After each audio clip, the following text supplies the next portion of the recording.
Well, hello world, It's good to be here. man.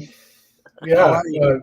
good. It's going to be a good discussion today. I'm sure we Yeah. probably don't have a whole lot of time to chit chat. We got to get into this one because there's a lot to cover, and it's going to be good.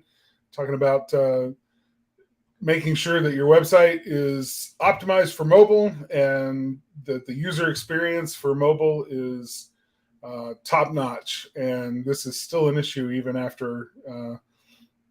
Google has changed a lot of things, and made mobile even more important. And but we're still talking about this because it really is important. Yeah, so let's just jump in here for two reasons. We got a lot to do, and if storms come back up, you never know. Yeah, Because we're both experiencing storms in Nashville yeah, today. yeah. So here we go. So the first thing I'm going to ask you this question because a lot of people know that you work with software right now, but when we first started, you were our website guy. Yep. And everything was about desktop. And we'll talk a little bit about why mobile is so important. But tell me, why do we need a professional website, and why should it be user friendly? Yeah. Well, I mean, why should we have one? Because that's how customers find us. That's how customers find you. And for quite a while now, the numbers have been sort of stable. They haven't seen drastic swings for a long time. We were seeing a steady march toward more and more mobile. That seems to have plateaued a little bit. I mean, you still see some fluctuations, year to year or month to month, but overall, it seems to have settled out a little bit. But mobile is still incredibly important because people oftentimes have different mindsets when they search. So they'll start with a research proposition of just while they're watching TV, they pick up their phone, they look at a couple of things related to an issue that they see or that they've seen in their house.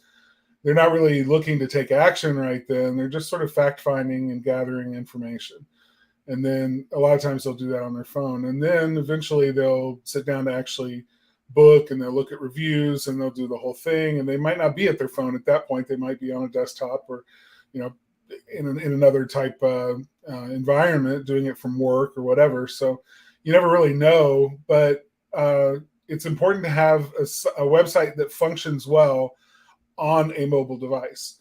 So it's not enough to just simply try to duplicate the um, desktop website experience for mobile, because there are just certain factors with regard to mobile, and the screen size being the number one, but also the interface. I mean, you're scrolling with your finger, you're clicking, you're pinching to enlarge and shrink, and I mean, there's other things that you can do on mobile that you don't do with a desktop quite the same way. So making sure that your site is responsive to those gestures and those ways of interacting, so that the customer's experience is top notch. Okay, that's awesome. I'm going to take this next one because this is one of the things that I argue with people about quite a bit when we start taking over their website, and we've actually changed what we do now based on the mobile first, because that's what Google does. Google's looking at mobile first now to make sure everything works on mobile, and then going from there. So before they did that, we really wanted everything to be shown on the menu. The problem with that, when you translate that over to mobile, those menus a lot of times aren't even on the screen, and so you can't even see them, or they're So so long, yeah. down. Yeah, they're so long. It just it's kind of crazy. And so you really do want really clear and intuitive navigation. So there's just some nuances to navigation now that is done in order to make sure that the main pages are showing up on mobile, the things that are the most important, and then some of those other things are found some other ways. They're still found. I mean, there are things on the pages to get them there. It's just not in the menu. Mhm. So that's one of the things that I wanted to explain because uh, it sounds really good and it is great as a searcher on desktop to go to a desktop menu and have anything I want and I can get to it really, really quick. But because it doesn't translate on mobile, that's been changing over the last few years. So, just that really is kind of what that is, but it's still very clear. You can get to everything, so it is intuitive. So at least there's that. Yeah. So you've already really touched on responsive design. Yeah. I'll just say this. I mean, responsive design just means that the site design, the proportions of everything on the screen responds to the device that it's on. So if you're looking at a really wide screen on a desktop, then the website makes use of that space really well. If you're looking at a very, linear kind of cell phone type view, then the website responds to that view so that it optimizes everything to display really well there and people can find the information that they're looking for. So that's all that responsive means. Well, and the thing that's really interesting to me about responsive design is all the different devices that have to be checked when you're building it. I mean, Yeah. you would think that it's on desktop, you look at it on a phone, you look at it on a tablet, and you're done. But then you think, how many phones, styles of phones are out there? How big is each one of the windows to be able to see and navigate in? Same with tablets. And so, there's all this whole list of stuff that you have to go through and make sure that it's showing right on every single one of them. And, it's crazy. So it is in my view, it is something of magic when you just do it and show it right on every single device. So, well, the responsive design was, I think, a necessary step so that websites would be more accessible and better presented. But it does lock you into certain paradigms. I mean, the days of a business owner thinking, I want something completely out of the box, completely creative, not like anything anybody else has ever seen before. It's like, yeah, no, those days are long gone. I mean, this isn't about creating an artistic canvas for your business. This is about presenting the information that customers need as quickly as possible to get them to spend money with you, period. Yep. Artistic, if you want to get into art, man, go buy a canvas and some paints and have fun. But the website, we're locked in. I mean, responsive design has certain particularities about it that we have to follow those guidelines or things don't work right. And so it really does constrain what is possible artistically. But, I think we do a good job. And certainly, the web hasn't slowed to a crawl or people haven't given up on it simply because, the sites aren't as pretty as they used to be. Well, and I think they're still very functional, and you can certainly make them look original. Sure. But I know what you're talking about. Some of the things in the early days that people had us do that we were, all over the place with. It's a little bit. Oh, we used to do some fun stuff. Oh, yeah. I mean, the website projects in the beginning were totally different than they are now, and we know because of years of research now, both our own and others, that certain things need to be in certain places. Period.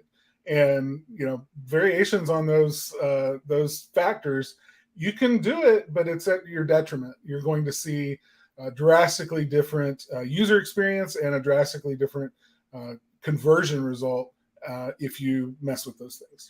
Yeah, and I think a lot of it, people don't like change, and so many websites are set up kind of in the same way, and that's what people are used to. And if they go to a site and it's not like that, it's almost like it scares them. They don't know where to go, so they go off. Yep. So it's really kind of crazy with that. So yeah, I would agree with that. Fast page load speed. So one of the things about this, I recently did an audit for somebody, and this was a big problem. They had some content shifts and some things that really made some huge differences on their page. And, they were kind of upset with their marketing company. And I had some things to say, hey, go back to your marketing company and ask, this question and that question and this question, and get them to fix that. Because, to go through an entire design and an entire upheaval of your business. And, when you have a basically really good site, Sometimes it's just getting the people you work with to fix the technical issues. And this is a technical issue. So, you may have images that need to be resized. I mean, you just don't know everything that's on there. So, going back to whoever you work with is very well worth it, because it will cost you less to do that than to redo the whole thing, especially if you have a really nice website.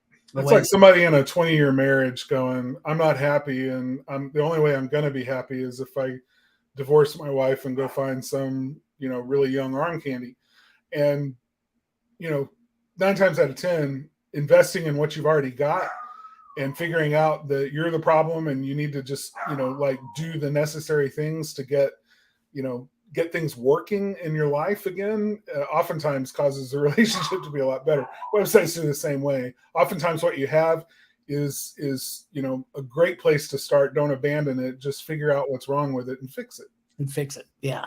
So, a lot of people that call us always think that we're going to sell them something. And this is a great example of something. I just audited it, found what needed to be changed, and had them go back to who they're working with, because they didn't need anybody new.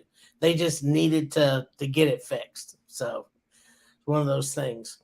So consistent branding. So talk about this a little bit. I know that this is an issue, especially when you have, like we have teams of the Facebook team, the ads team, Google Ads, and then we have the website team, and and then you got people out there that are doing, billboards and putting out brochures and all this other stuff. And then all of a sudden we end up, we go, so which logo do we use?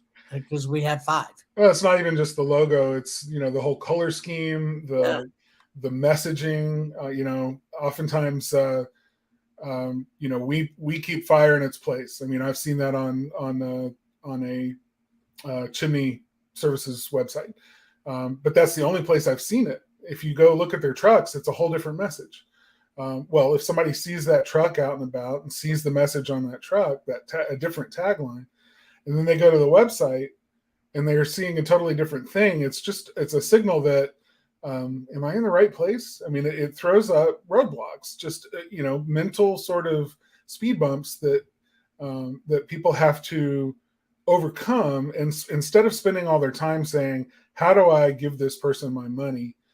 They're trying to figure out, am I in the right place? Is this the same company as that truck I saw the other day? So that consistency of branding, just from the color scheme, the shapes, the logo, the messaging, even font choices and things like that. A lot of those things, if we can consistently present the brand the same way in multiple places, then people know immediately that they're in the right place. They don't have to spend a single brain cell trying to figure that out. They just get right down to, how do I give this person my money? Yeah. And I think that's really good advice with that. Absolutely. And on top of that, clear and concise content. This is another thing with the advent of AI.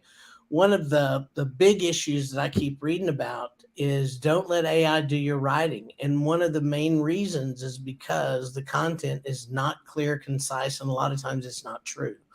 So, if you're doing the writing for your website, or even if you're having somebody else do the writing for your website, please read it. I mean, we require, when we work with somebody new and we do a website, we give them everything to be able to read, go through. And I'm always amazed at how many people go, yeah, it's great. And I know they hadn't had time to read it. I know they haven't read it. So, it's glad that we've got people in most of these industries that have written stuff and are really good researchers, and that we have professionals that we run all of our content through anyway before we even turn it over to a client. But at the same time, every client is a little bit different, and they want to present it different. They want to say it different. They want it to be, from them. So where it's really clear and concise. So I would just say, just make sure that your message is very clear and concise, not just in your branding, but that goes over into your content, whether it's website, whether it's emails, whether it's social. It doesn't matter what it is. It needs to be clear and concise. And I'll say this, it needs to be clear and concise for your consumer, your customer, based on the knowledge they have of your field of service. Good point. It doesn't need to be clear and concise for other people in your industry. Yeah. If you're writing it so that your buddies in the industry think that you're an expert and that you know all your stuff and you're not embarrassed when they see it, you're writing for the wrong crowd. And maybe you can tip a hat their direction, and but ultimately you're writing for people who are ignorant about what you do. That's not their fault; it's your fault, and you got to educate them. That's the job of your website. So clear and concise means make sure that your customer who sees your page for the first time, who has zero goose egg knowledge about what you do, can learn something about what you do and begin to trust you to do it for them. And part of this is every once in a while we'll have a keyword phrase, long tail keyword, which is just 5 to 6 words strung together. How somebody's going to do a search, and I'll have the owner or the manager say, "Nope, we can't use this. You have to take this off." And it's like, wait a minute, this is the way people search for you. So if this is not what you do, you have to explain that on your website, but don't take it off your content, because you want to match the way people are searching with what's on your website. So this is, there's a disconnect with that too, that sometimes there will be things on your website that may not be 100% correct, but you have to explain it. And the reason that it's on there is because this is the way people actually search for you. So that's a big deal right there. So, just kind of know that.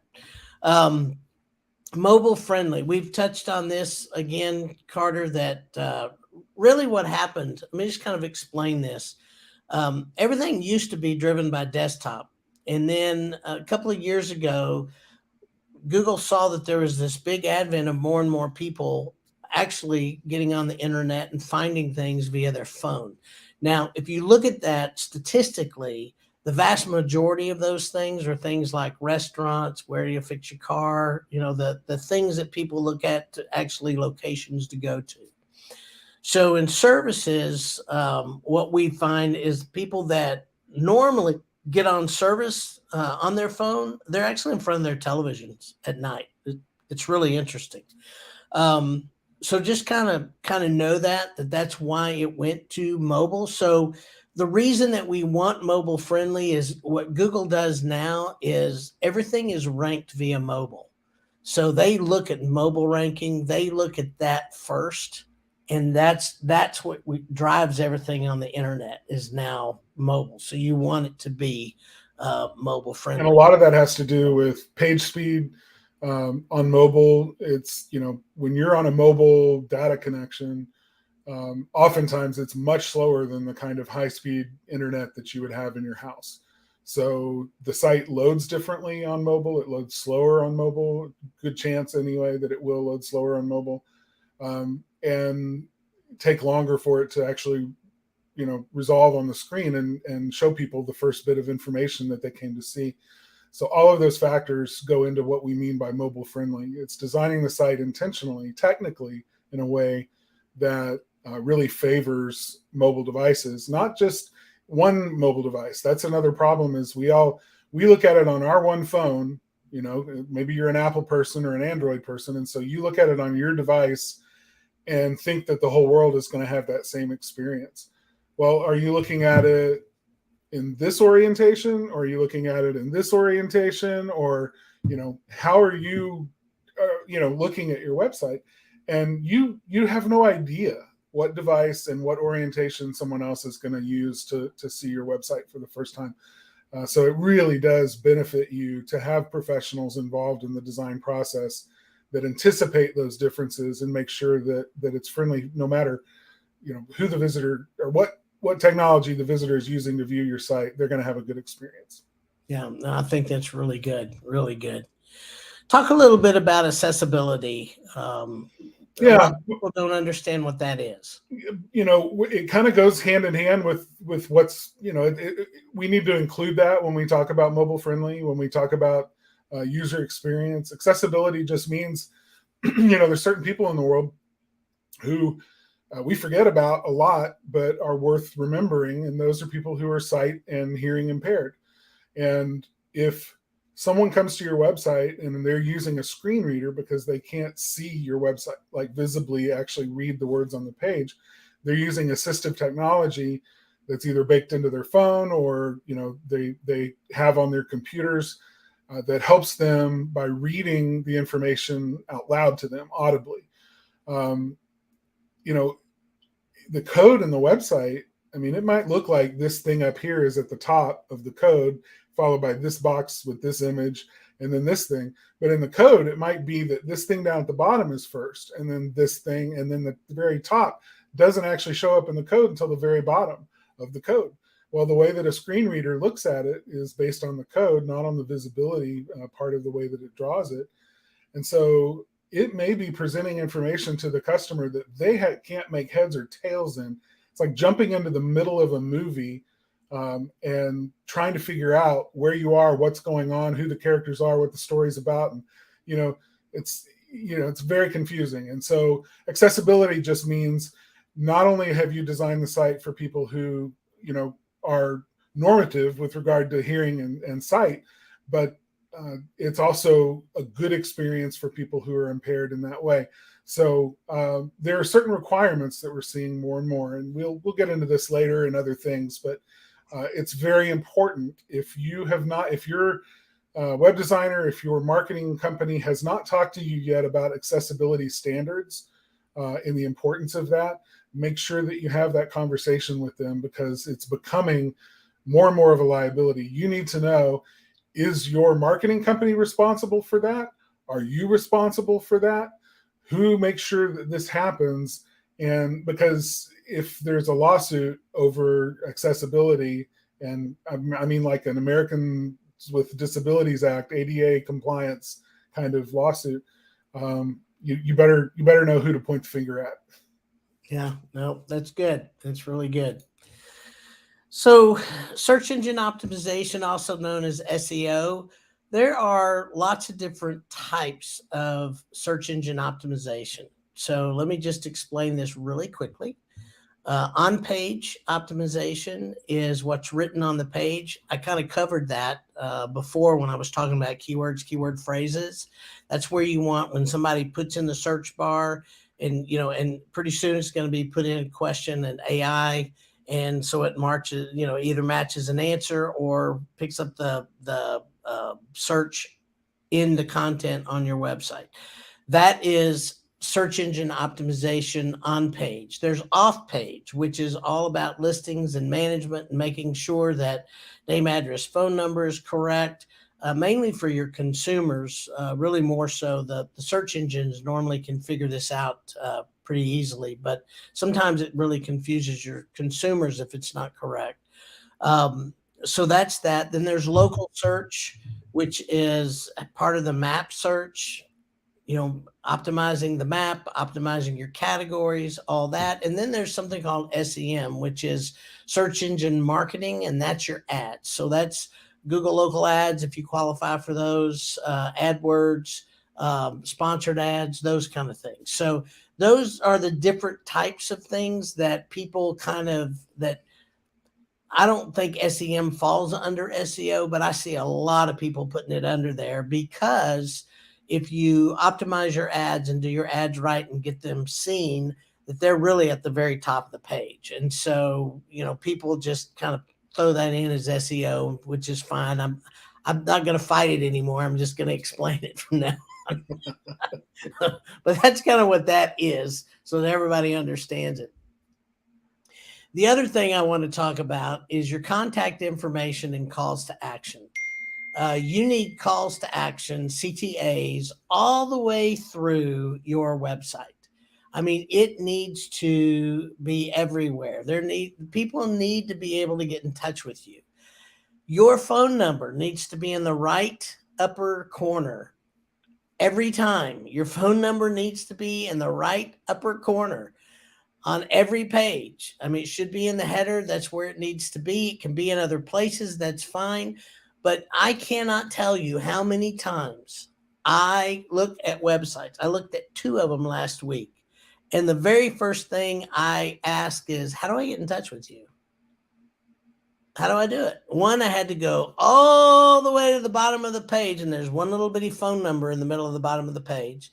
The other, you had to go to the contact page over and then go down until they listed everything. So you make it easy. You need to make it really easy for people to do business with you.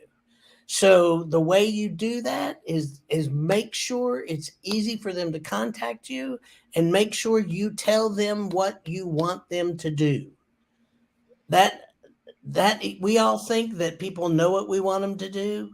They don't. We have to tell them what do I want a client to do when they get in touch with me. What do I want them to do? I have to tell them that, What so is that the they next know step? that they can go there and do that, and then I can contact them back and know exactly what we're talking about. So very, very important to do that.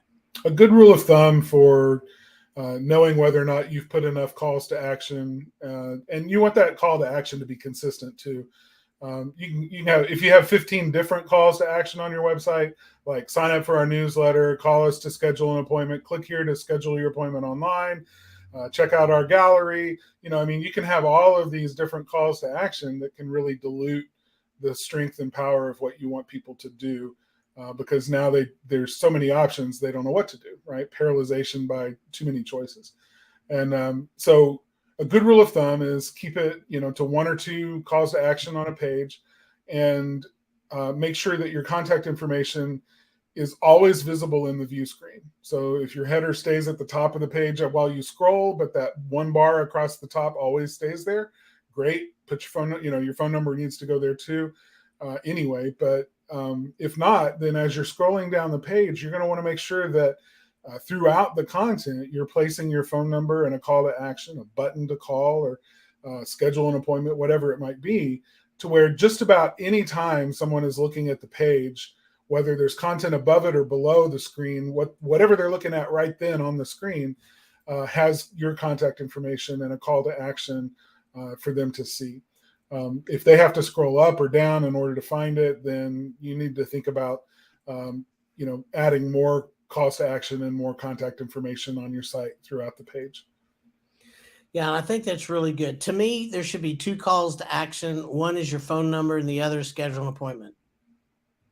I agree. If you're a service business, That's it. that's it. That's it. You want them to call or schedule an appointment, one or the other. I mean, that is what you want them to do. If you ask them to do all other kinds of stuff, then yeah, I mean, the only other thing that I would say with that, if you've got something that is useful that they can use as a consumer to download so that you can get their information so that you can market to them further, that's great too. I don't mind that, but those two call to actions, phone number and schedule an appointment, they're must haves. And I would say too that there might be multiple ways to state that call to action. In other words, if the goal is to get them to book an appointment with you, you can give them several ways to do that, right? Give us a phone call, click here to start your schedule, to start your appointment request online. Click the chat button at the bottom right corner to chat live with us to get scheduled. Text us at this number, whatever. I mean, there can be multiple different ways because people like to be able to communicate with you the way they prefer to communicate with you. But every one of those options leads down the same road, right? Schedule an appointment with us. Absolutely. And then the other thing that I think is really, really important is, and a lot of people don't think about this. They get a website done, they pay for it. They think they paid way too much for a website. And so it sits there and it'll sit there for 4, 5, 6 years. And, there's no updates, there's no maintenance to it. It breaks. There's 404 errors. There's all kind of 404 is a page you go to and it no longer shows up. I mean, there can be all kinds of things that can happen to your website. This is what I liken it to. I liken it to me buying a house and moving into the house and never getting anything checked. And then wondering one day why I have plants growing out of my gutters, why my HVAC doesn't work, why my chimney I can't light a fire. and I have no idea why any of these things are broken as well. I never maintained it. I never had anybody out to look at it. I never had anybody to check on it. And so you've got to have those kind of things in place for your website. It's just that important. So I couldn't have said it better. So here we go, guys. That we're at 31. We got through it, man. 31 minutes. Yeah, we cranked it. Excited, and if y'all heard a ding, my wife. I didn't turn my computer off because my wife is flying, and she just landed in Atlanta, and I know that now. So, hallelujah, she's coming home. Spark Live is also released as a podcast on Spotify, iTunes, Google Play, Podfinder, your favorite player. And next week, we are going to do an introduction into search engine optimization, otherwise known as SEO, but we're going to talk about local SEO. So this is just, we're going to kind of parse through a lot of these things over the next several months. And I know a lot of you are probably going, why are y'all keep talking about the same thing? Let me just explain this. I answer the same questions to clients that we've had for 8, 9, 10 years. Same questions. So I've decided we're going back to basics. We're going to cover all the basics, whether you're brand new, whether you're not brand new. This is all good stuff that you really should know about, because you want to make sure that whoever you're working with, whether it's us or somebody else, that you know it well enough to be able to talk about it and ask questions. So, a marketing company is only as good as the relationship that we have with our clients. And so a relationship goes two ways. So it can't be a one-way deal. So we want to make sure that you have good information. That's really why we're doing this. So we didn't have any comments today. We were moving fast. So if you've got comments, you can always leave those after the show, or contact us individually at our email addresses, which if you put those up. Let me just hide that. There they are. Yeah. Taylor@sparkmarketer.com or Carter@sparkmarketer.com. Always open to a great conversation. Thanks, everybody. Bye-bye.